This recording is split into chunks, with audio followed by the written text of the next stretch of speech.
Hi guys! In today's video, titignan natin ang isang bagong application sa Google Play Store guys.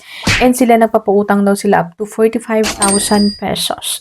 Long term siya, sabi dito guys na 50,000 pesos with a daily interest rate of 0.05% per day daw siya. So, 'di ba? Apaka promising. Ayan, nang-aakit na loan application pero 'wag muna kayo mag-download guys. Titingnan muna natin. SEC registered data encrypt fully protecting every user's privacy daw sila. So before we go on sa review, ay sa mga hindi po nag-subscribe, mag-subscribe na, i-hit ang bell button para ma-update ka sa upcoming videos and tutorials. And of course, mag-comment sa baba para mapabilang kayo sa mga upcoming na pag-giveaways natin.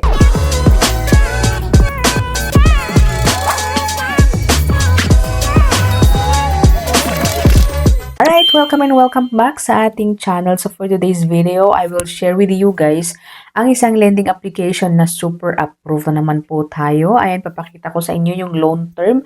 Yun yung importante, loan term, kung magkano yung bawas, and kung magkano yung mga matatanggap guys. And ang highlight sa application nating ire-review ay si Money Snap Safe Credit Loan by eLending Mobile. And ito ay nadadownload sa Google Play Store. Pero wag muna kayo mag-download guys. Sisilipin muna natin kung goods ba sila or hindi. Sa kanilang application, 50,000 maximum loan with 0.05% daily interest, terms up to 360 days. Pero syempre, pag first timer, wag po tayong maniwala guys. So nasabi ko na kanina guys na approve po tayo sa halagang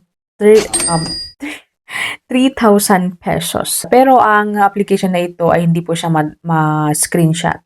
So, pinicturean ko na lang siya para sa inyo guys. So, andyan sa screenshot or andyan sa screen, makikita nyo yung mga loan term, yung mga babayaran talaga, yung magkano mautang. So, 3,000 yung approved na amount dito. Pero sabi dito, up to 32,000. Pero hindi pa pwede yung 32,000. So, 3,000 lang siya.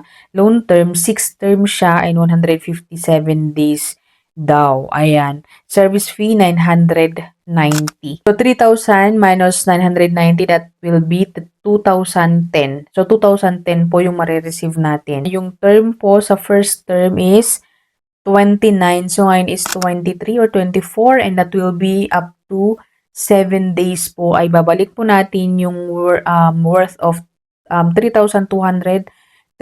So, yung 3,000 may bawas, binawasan sa mga fee, service fee, and etc. na fee at magiging 2,010. Pero pagbabayaran natin, yung interest niya agad-agad na ipatong 2,000 or 230. Ayan. And sa term 2, term 3, term 4, term 5, term 6 ay may 3 pesos na babayarin po natin. Pero pag nabayaran po natin yung first term nito is bonggang-bongga na paid na po ang ating jutang. So, ano pa yung mga 3 pesos sa mga ibang term guys. Anyway, ito daw yung mga fees sa 990. Ayan. Account management fee is 465. Credit assessment fee is 525. And that then disbursement is or disbursed amount is 2,010. So, medyo kalakihan talaga guys yung kanilang ibabawas sa ating loan mga kaibigan. So, nasa inyo guys kung gusto nyong hiraman or hindi. By the way, kung gusto nyong hiraman, ayan, madadownload nga sa Google Play Store. And pagka-download guys, ay hingi sila ng permission. So, gaya ng mga ibang phone or ibang mga loan application, hingi silang permission sa ating SMS, contact references, ating mobile phones, ating storage, ganyan, install application, device data, and location. So, mag-agree lang tayo. Then next is, hingi sila ng active na phone number, makikreate tayo ng password. Ayun na nga presto, pupunta tayo sa dashboard na kung saan ay makita natin yung pwede nating hiramin daw. So, sabi dito na up to 50,000 pesos yung pwedeng applyan. Pero dito guys is 1,000 lang po yung approve. So, nasabi ko na kanina, yung approve na amount ay magkaiba po dito. Sabi, kanina 3,000, ngayon ay 1,000 sa ating dashboard. Pero yung approved na talaga is 3,000 pesos. Anyway, nalilito na ba kayo? So, yung dashboard sa first, makita natin 1,000 pesos. Click natin yung apply.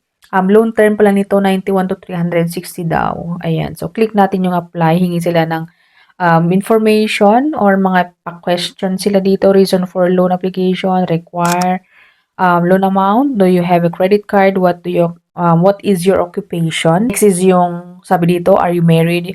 Your education, where do you live, detailed address, is it your home is your own or rented? And then, email account. So, yun po yung mga pa-question. Ayan. So, basic information yung mga yun, guys. Next is yung mga backup phone, Facebook account, Viber. Pero optional yun, guys. So, it's up to you kung ilalagay nyo or hindi. Pero sa akin, hindi ko na lang nilagay kasing optional. Pag kasi sa akin, pag optional, hindi ko na nilalagyan since optional nga siya. 'Di ba? And then next one is yung emergency contact. So, sila nangangailangan lang sila ng dalawa. Ayan, dalawa na contact references. Pero meron ditong option na mag-a-add ka ng ibang contact references. Siguro pag mag-add ka, may mga chance pa na lalaki yung mga approved na amount or hindi ko alam kung anong kagandahan pag mag-add ka pa ng ibang contact references. Pero sa akin, dalawa lang guys ang nilagay ko. Dito guys, sa application na ito, napansin ko, siguro, na-review ko na dati or ibang pangalan dati kasi nagulat ako guys, nung pagka-click ko ng next ay, meron yung picture ko na dito sa facial recognition. So, medyo mahaba pa yung hair ko dito. So, medyo matagal na siguro and medyo makulay pa ang aking buhok dito sa facial recognition selfie. And anyway, yung mga ID na pwede daw dito is UMID, SSS, passport, driving's license, PRC, and then postal and then national ID, electronic or card, and then GSIS and PhilHealth, guys. So, yun talagang pinagtataka ko, guys. Siguro na-review ko na yung ibang pangalan dito. Pero nag-send naman kasi ng OTPs, money snap talaga. Pero baka may ibang pangalan pa to dati. Kasi mayroon akong selfie dito. Hindi ako maka-move on, guys. Anyway, ayan, PhilHealth po ang aking napili. And pinicturean po natin yung ID natin ay yung ID number lang po ang makukuha and manually na ilalagay po natin yung first name, last name, middle name, gender, and yung birth date. Next one, ayan, ire-review ng ating loan. Presto, di ba? Apakabilis. 1 or 30 seconds siguro na i-review nila. At ayun na nga, approve tayo sa halagang 3,000 pesos. O, di ba? Ang apakalaking malaki nga yung kanilang na-approve na amount, pero malaki din yung bawas, 990. Ayan, and mare-receive natin is 2,000. So, sa akin is hindi ko siya mai-recommend kasi nga ang loan term lang nito guys is 7 days. Bagamat sinabi dito na 30 days, pero after 7 days ay magbabayad po tayo ng halagang 3,000 something. Ayan, and yung mga next na is 3 pesos lamang po. So, hindi na nakakatulong guys. Anyway, nasa inyo guys kung gusto nyong subukan ang loan application na ito. Ayan, approve po ako and approve agad ang loan application na ito. Pero ang hindi lang po maganda is malaking kaltas and then 7 days po talaga yung loan term niya. Ang manis na pala guys is wala sa website ng SEC. So, ito guys ay wala siyang permit, kahit may permit siguro to. Pero, ang masasabi ko lang nga, ayan, paulit-ulit ko, nasa inyong mga kamay pa rin guys. I-review ko lang po ang application na ito at pinapakita ko sa inyo kung paano ang loan term and yung mga bawas. Nasa inyo kung gusto nyong itry or hindi. So, that's it nga, my video for today. And sana nakatulong ang video ito sa mga naghahanap ng utangan ngayong bare months. And utang at your own risk mga kaibigan and pay on time para sa ganun hindi po tayo mabulabog ng mga agents din nila. So, thank you for watching. See you on my next video. Bye!